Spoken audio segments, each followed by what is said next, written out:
He looks to the ends of the earth and sees everything under the heavens. And he said to man, behold, the fear of the Lord, that is wisdom, and to turn away from evil is understanding. Welcome to the Recap Book Chat. We are a mother and daughter duo Conversing about books over a cup of joe. seeking truth to help us glow. Ready, set, let's grow. Thank you so much for stopping by today. We are diving into the book of Job. We're continuing our study through the Bible and diving into each book of the Bible as we go. So tell us about the book of Job. Well, I kind of wanted to share this little tidbit that I found. If you listen to the Bayma podcast, he learns a lot from Jewish culture and all that. So I think it's called Bayma discipleship. But he said, which I thought was interesting, that to read Job like a play, a drama, because that's what it is. Because Job's friends, they're part of the play. Job's part of the play. He said, I'm not saying it's not a real story, but that's how it reads. And when you think about it, it is. Because God doesn't come in until the end. I mean, till like chapter whatever. There's this big dialogue between Job's friends. And he also said when the friends come and sit in silence, that's called, I think he called it Shiva. It's Shiva, and that was something that was practiced a lot, and you just sit with the griever, and you do not speak until the time comes when they speak to you. Then you can speak, but you don't speak at all, you're just present. You just be present. And, of course, the story is rooted in Job, and some of us have been taught. I think I was taught that it was probably the oldest book in the Bible, very old and all that. But he says this podcast that we're talking, there's roots of it that are very old. Like, of course, the story of suffering goes back to the Garden of Eden. Suffering. But there's some things mentioned like zodiac things, Pleiades and Orion, that wouldn't have been in this ancient text. It shouldn't have been in there. And also the whole way that Satan is referred to as wandering around, that didn't come in until the Hellenistic period, which would have been a millennium later. So what he thought, he said, I think a good explanation is it's all of that. But it's like, how they rewrite things like Aladdin. How many times has Aladdin been rewritten?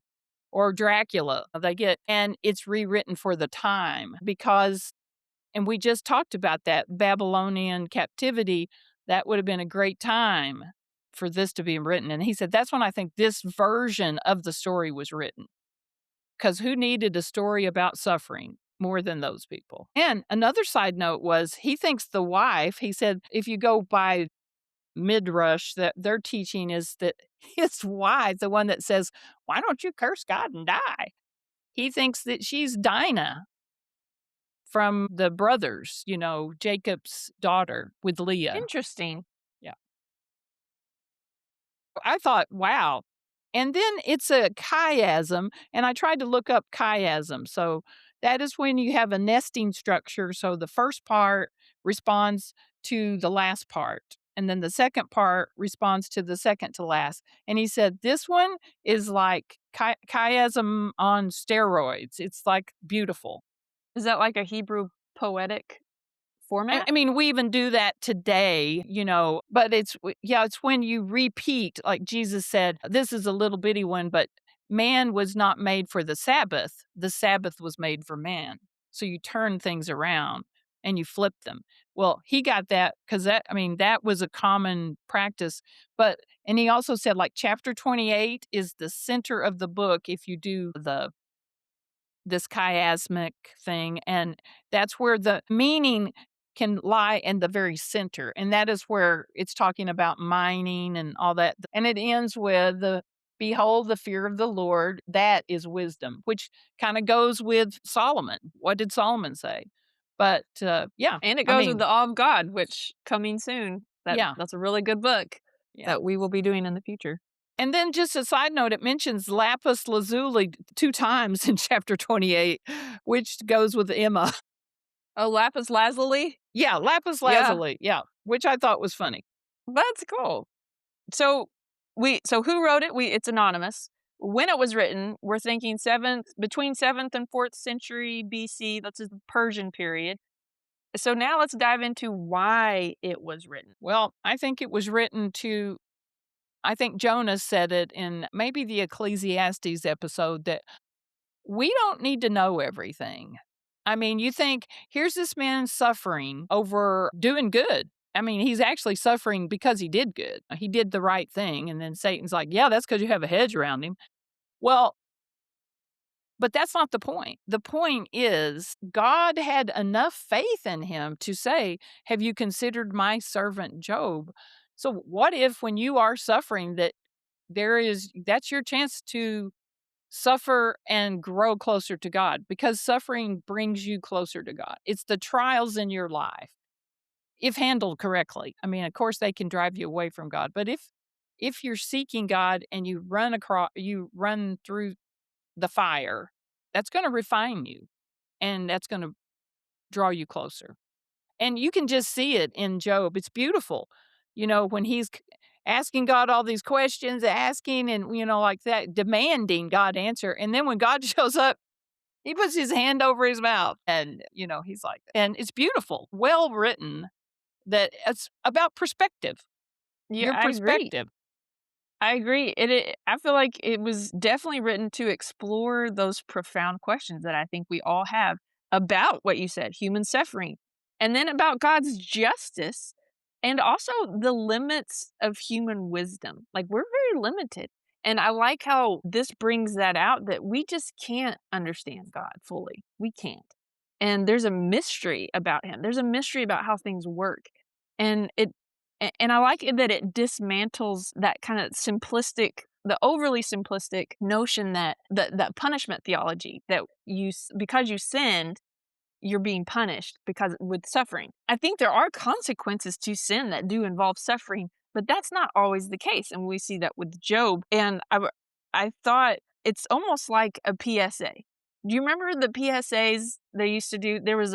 If there's a problem, a public service announcement, like kids used to ride on it's called elevator surfing. Kids were bored in the 80s, these latchkey kids. They would go get on the top of the elevator, ride it up and down. Very dangerous and all this. They had to come up with a public service announcement saying, "Hey, this is dangerous. People are dying. Do not do this." Da da da da da.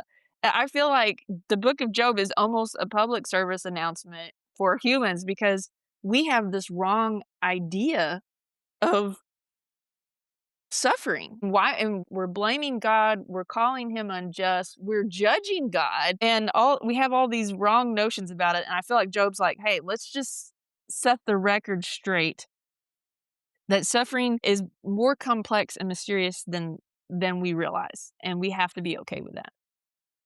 And there And comes the sovereignty of God to know, definitely, to trust in God that he will use it, but maybe never know. Like Jonah said, we're not made to know everything.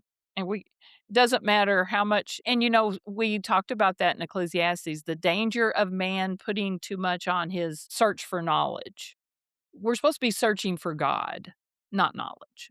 And that's I good. think that's a danger. And also if you're the friend of Job, there's so much to unpack in Job anyway, but let's say you're not Job, you're not suffering, but you have a dear friend who is.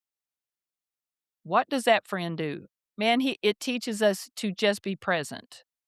Be present and let the friend, I think that is hard in our society.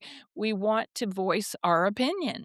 I mean, we wanna say what's the saying? We wanna put our 2 cents in. Let me put my 2 no, hold on to those 2 cents and just let time and that's that patience, that just wait, and, they did it for 7 days, I though. mean, I mean, we seriously. cannot judge them. I mean, we No. a lot of times we read Job and we're like, "Oh, look at the friends, poo poo on them." And I'm like, 7 days without saying anything? I mean, so everything they said had been building up for 7 days. But kudos to them. I mean, sitting there for 7 days and saying nothing is incredibly difficult. I don't even know what that's like. Yeah, I mean, it was the and that they were so confident that they knew. I remember as an unchurched person reading that for the first time. I remember because I was like a teenager.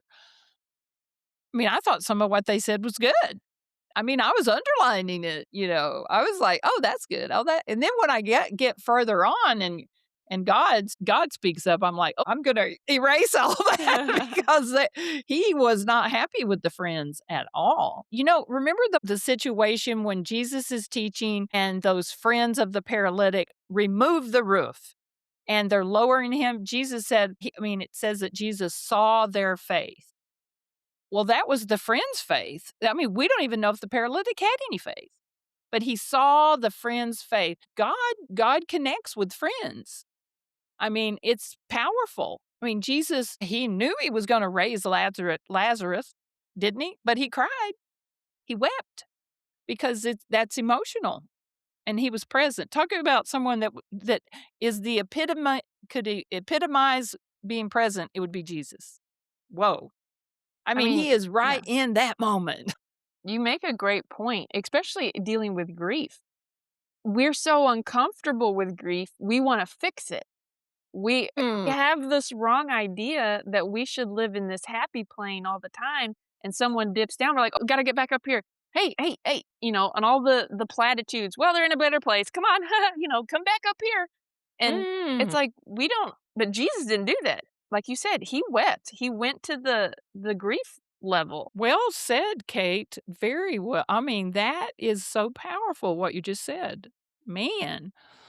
And believe it or not, that is highlighted in the last book I read of the unselected journals of Emma M. Lyon. I mean, whoa, in such a powerful way. I mean, that that series is full of whimsy and bantering and everything. And you get to volume 8 and I mean, it tells you what friends do when times get hard, and I think you're right. I mean, I think it was Hawks that said, "Do you want us to leave? Do you want us to wait? Or do you want us to go with you?" And he gave him those 3 choices, and, I think that's beautiful. I mean, you could say, "Do you want me to sit with you? Do you want me to clean the kitchen? Do you want me to go get lunch or something?" But, I mean, it's just beautiful to realize we're not gonna fix this, but we're here for you. Yes. And that's a much better question than or that is a question, better than, "Hey, let me know if you need anything." Like, you're putting more on a person who's grieving at that point. Mhm. And they're not I mean, they don't even know they're in the middle of something. So, I think giving specific questions like that's great.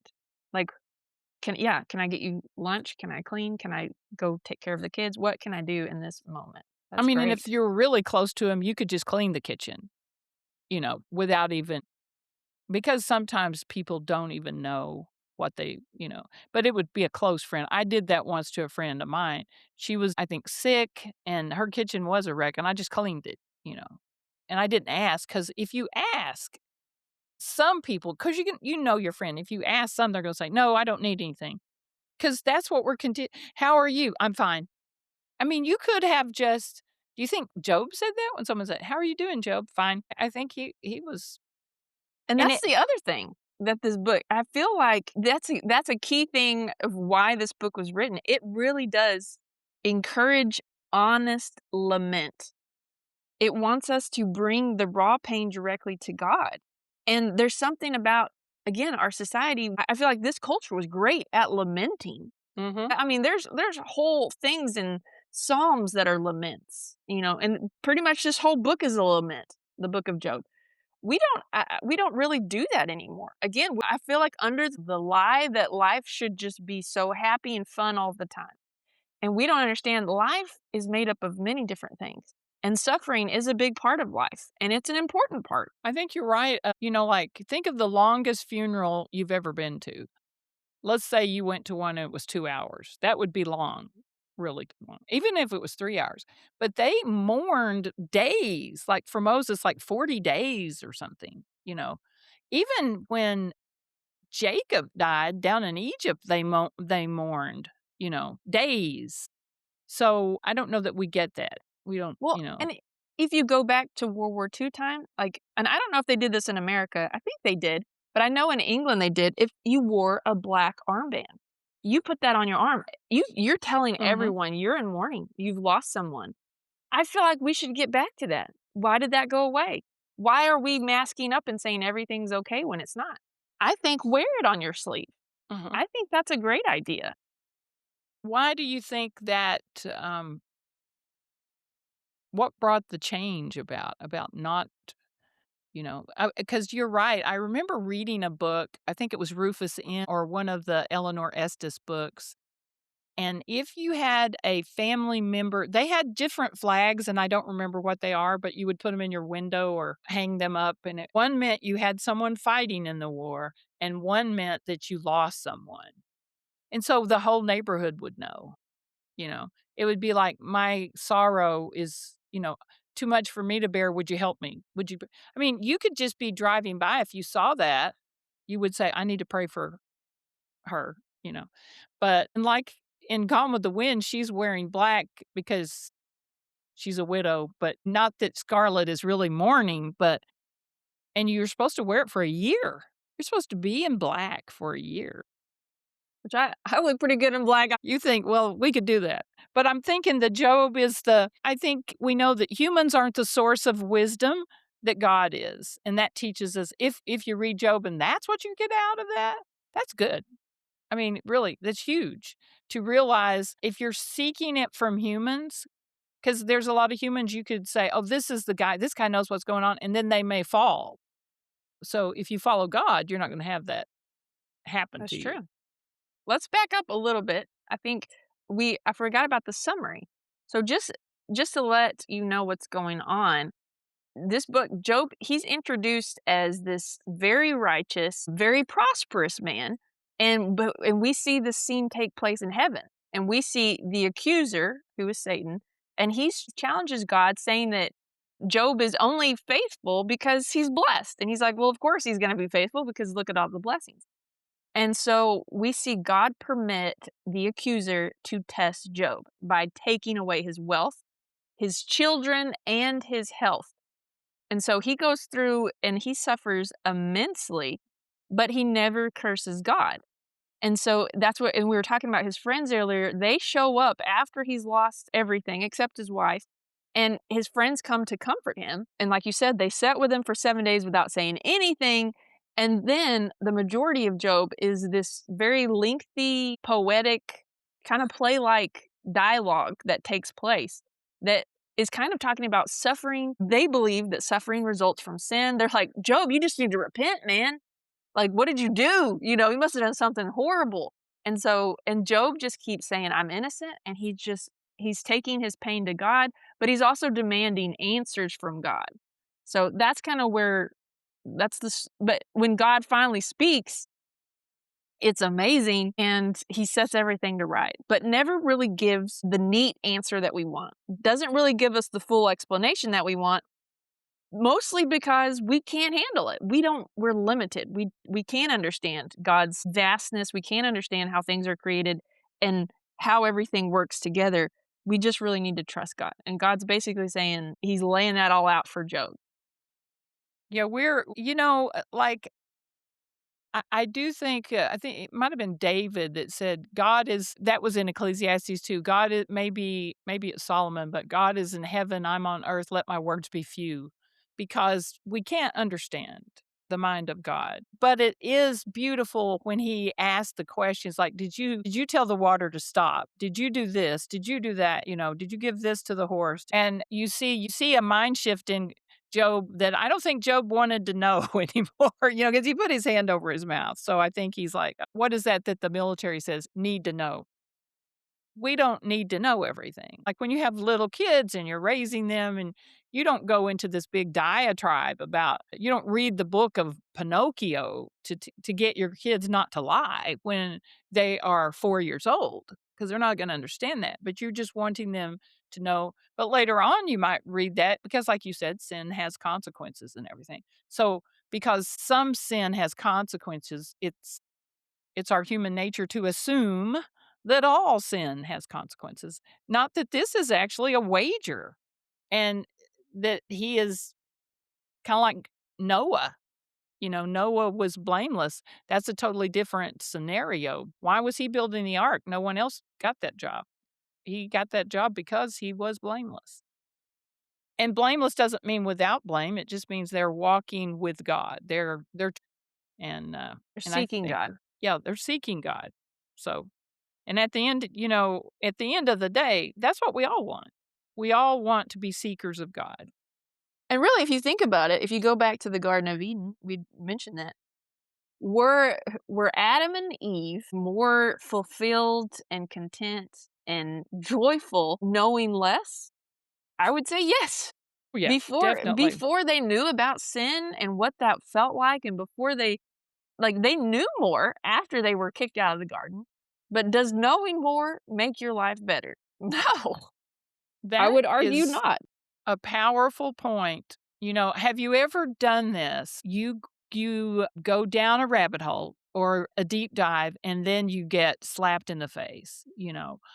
Um, yeah, because it was one March, and we were having Dr. Seuss Day and everything, so I thought, well, I would do a little slideshow on him and all that. Then I found out that he was not very good, as, like, his wife had cancer, he had an affair with the secretary and all this kind of stuff, and I'm like, "Okay, yeah, that did not." And now those books that you guys loved as a kid, they leave a bad taste in my mouth. I'm going, "Really? You just couldn't stay with your wife? You couldn't?" But, yeah, you're right. Knowing more does not mean that what could be better than walking and talking with God? You know, why wasn't that enough? And I think that's the question that we should still ask today, like, why isn't our relationship with God the big rock that we put in first? It is always, you always have time to do what you do first. So why isn't that a priority? But I notice in times when you get all twisted up in your life and stressed and all that, that's when you're not putting your time with God a priority. And I think Job kept it a priority, but as it went on, I will say, as an illness goes on, it does wear on you. Because remember what Satan said, and he said, when everything was taken from him, Job still did not curse God. But then Satan said, but you haven't touched the body. When you get the boils will break him down.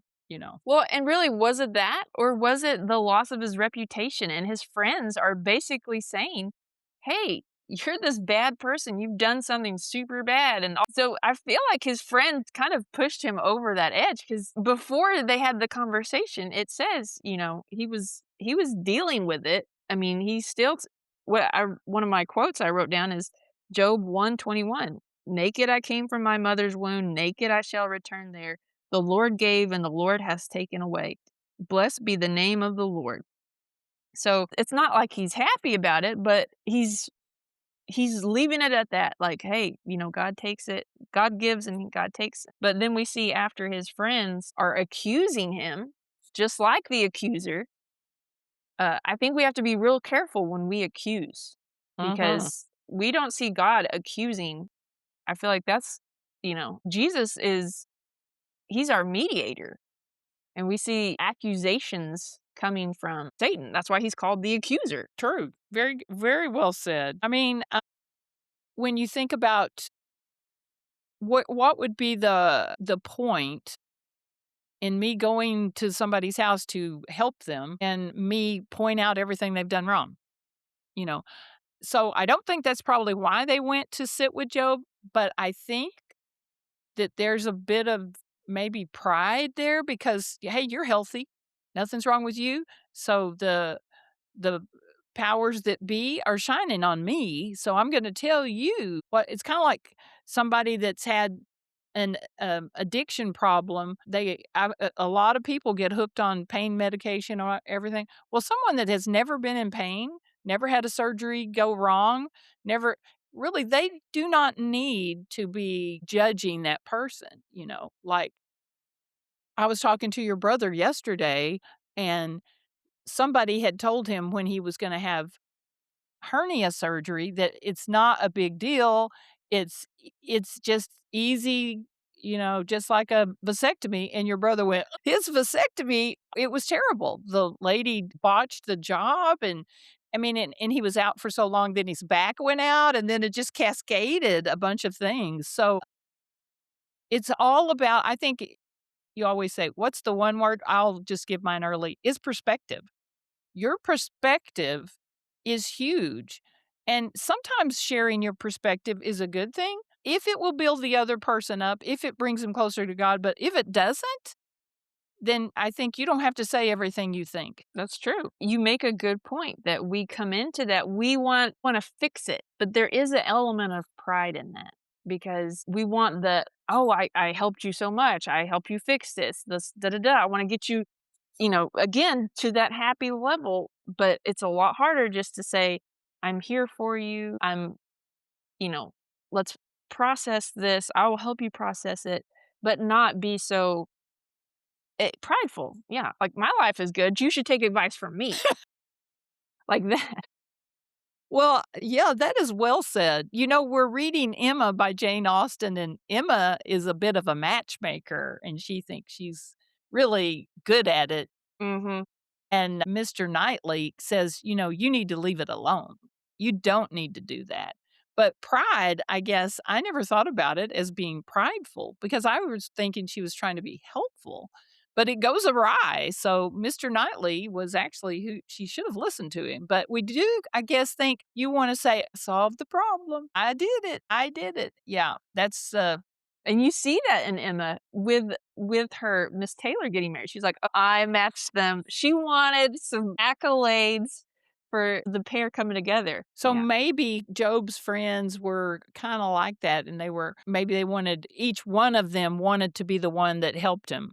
But you don't help someone by stepping on them. I mean, and that's kinda what they were doing. I mean, and that's where you need to read this very astutely, not like I did when I first. Because I mean, some of what they say is good. You think, "Oh, yeah, this is good," and then you're like, "Oh, wait a minute," So I mean, It sounds good to humans. I yeah. think that's why it makes sense in our limited understanding, but I like how God shatters it, and I like that God is a God that we can't fully understand. I wouldn't wanna follow anyone that I could fully understand. Well, that is man, you hit the nail on the head there. Yeah, what kind of God would we have if we knew everything? Yeah, you're right. That is so true. Well, in verse what is that? I'm Yeah, having share trouble. some memorable I quotes have that a you pulled bunch, out. but mine was from chapter 28, but it says, "But where shall wisdom be found, and where is the place of understanding? Man does not know its worth, and it is not found in the land of the living." And then you keep on, it is not he talks about topaz and all these things like, "You guys are really good at mining and you're getting all these treasures out of the earth." Who put them there? I mean, God put them there, right? But man's good at that, but you're not seeking God. So, and at the end of chapter 28, well, in 24, it says, "For he looks to the ends of the earth and sees everything under the heavens." So God sees everything. He understands everything because he put it in its place. But at the end, it says, "And he said to man, Behold, the fear of the Lord, that is wisdom. And to turn away from evil is understanding." That's it. I mean, truly, fear, and we need to realize that fear is and who draws that out beautifully is the awe of God guy. His name's John, but he talks about holy fear, and that fear of God is obeying God. That is the reverent, the holy fear. But behold, the fear of the Lord, that is wisdom, and to turn away from evil is understanding. And you may say, well, did Job have evil to turn away from? Well, I think you hit the nail on the head. One that I had kind of not really noticed, not his physical pain, maybe not the loss of his children and possessions. Maybe what did put the nail in the coffin is what you were talking about, his friends. And his friends were looking down their nose at him, and that might have been it. And I His missed that. reputation. Yeah. Yeah. What about Because you? that would hurt to be misjudged, to have your closest people saying things that aren't true about you and believing them. So, yeah, no, I think great job of pulling all that out. I think that's great. Well said. So, let's move on to the symbols. I think we didn't talk about the symbols. What does it say? We talked about that, the summary. What does it mean? Is the symbols. What do you think the whirlwind? So, remember he appears in a whirlwind. What do you feel like that? Well, I think that compares to, like, maybe the friends showing up, but God and also a whirlwind can be where does he show up and he's a whisper, you know, which tells us you can't categorize God. He can show up any way he Yes. wants to. I definitely think it means, like, his mysterious presence. We don't know. And I feel like it's overwhelming. I feel like, and again, the awe of God talks about that. God has to shield us from himself because we really can't handle the full presence of God.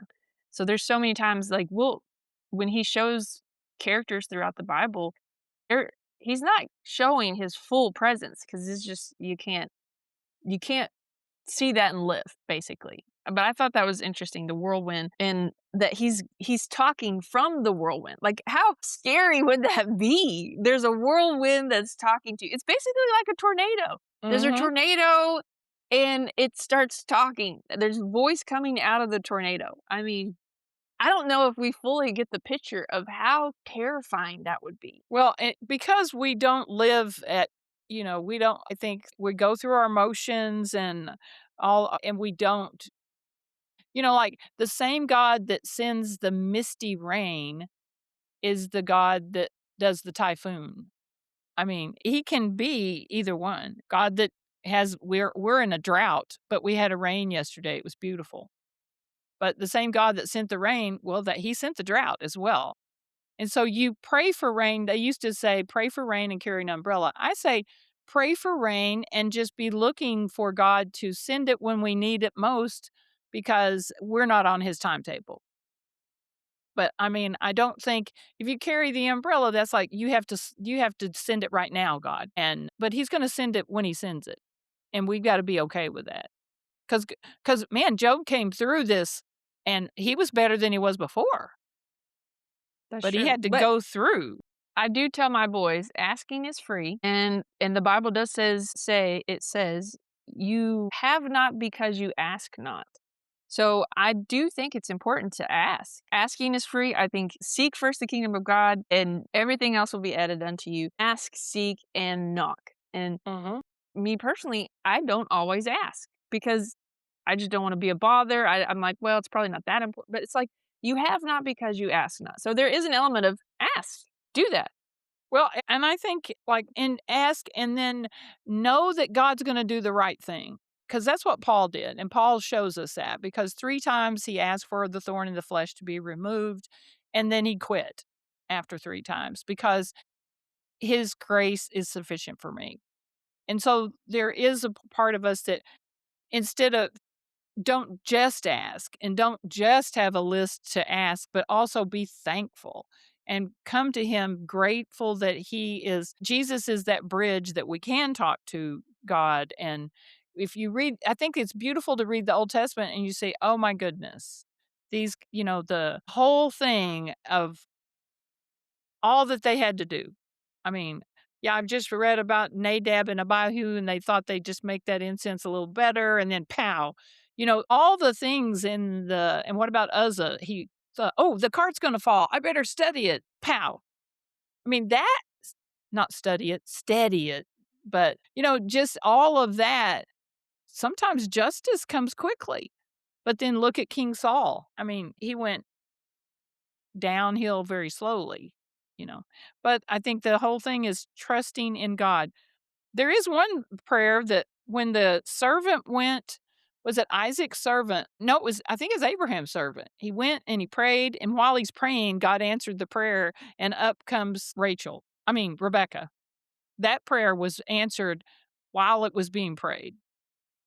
And then there's the prayer of Sarah, which 25 years, and she tried to help God. Well, God needs a little help, so I'm gonna go ahead and get Hagar.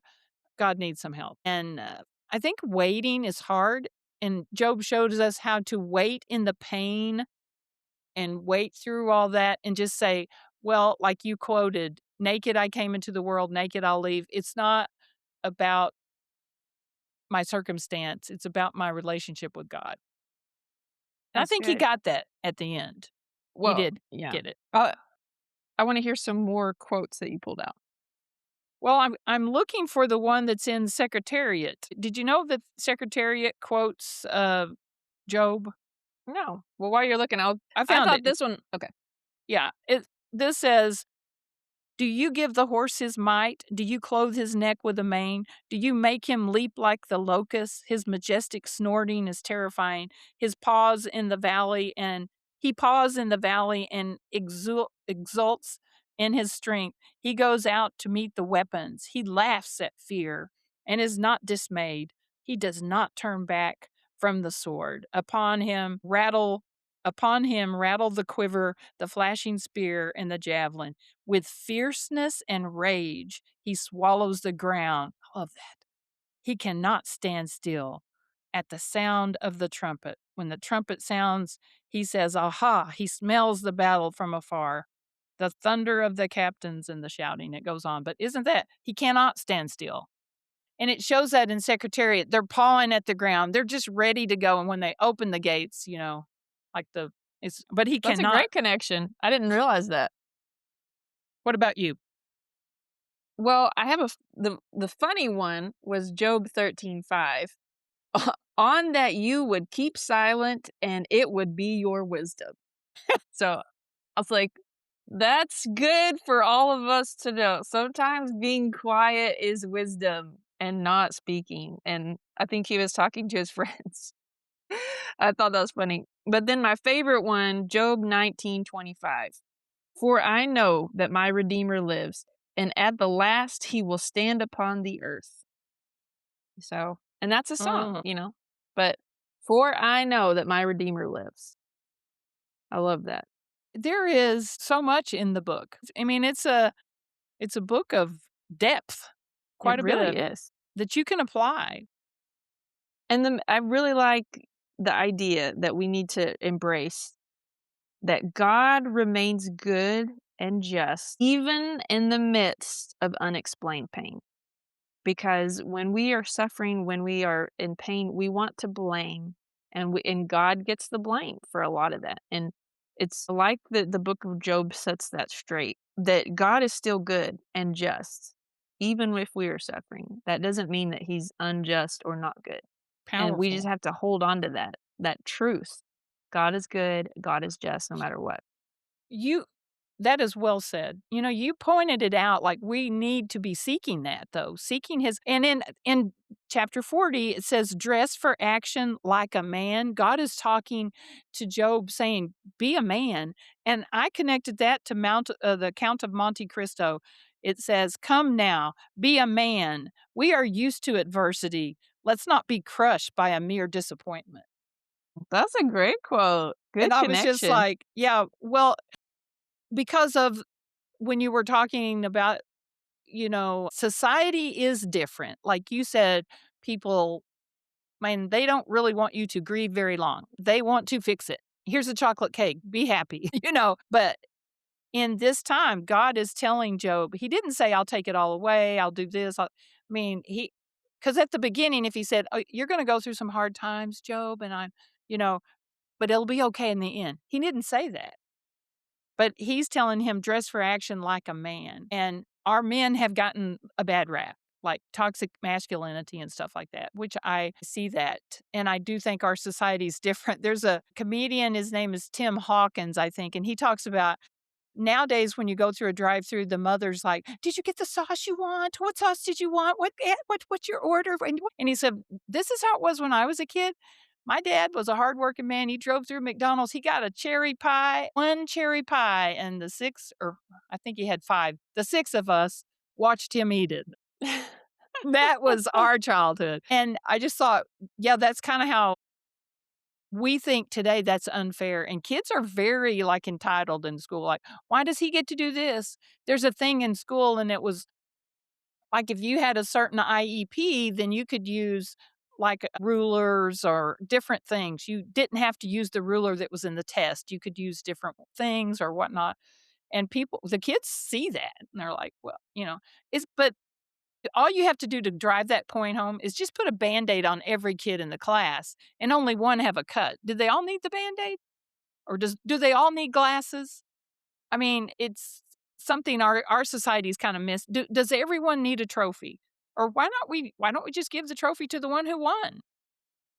I think you had that with, Jonah's team one year. They bought, like, rings for him, and you said, "No, they didn't win," but they went ahead and did it. They didn't listen to you. Well, I mean, they did it for their kid. I didn't do Yeah, it.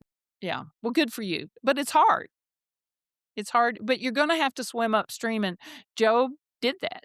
He did. Well, I like the analogy of the Band-Aid. I think that would be a great physical representation of that.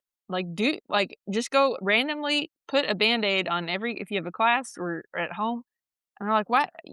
That may and only one person have a cut. I think that would be a good visual to help them understand that concept. Yeah, why does that kid get something extra? Because again, you don't know. You don't know the struggles, the home life. There's some kids that need extra help for certain things. So I think that's a good point. But any other closing things on Job before we wrap up? Well, I think you hit the nail on the head. But oh Okay. yeah, no, one thing. I've already given my word. What is your word? Oh, you tried to sneak it by. What is your word?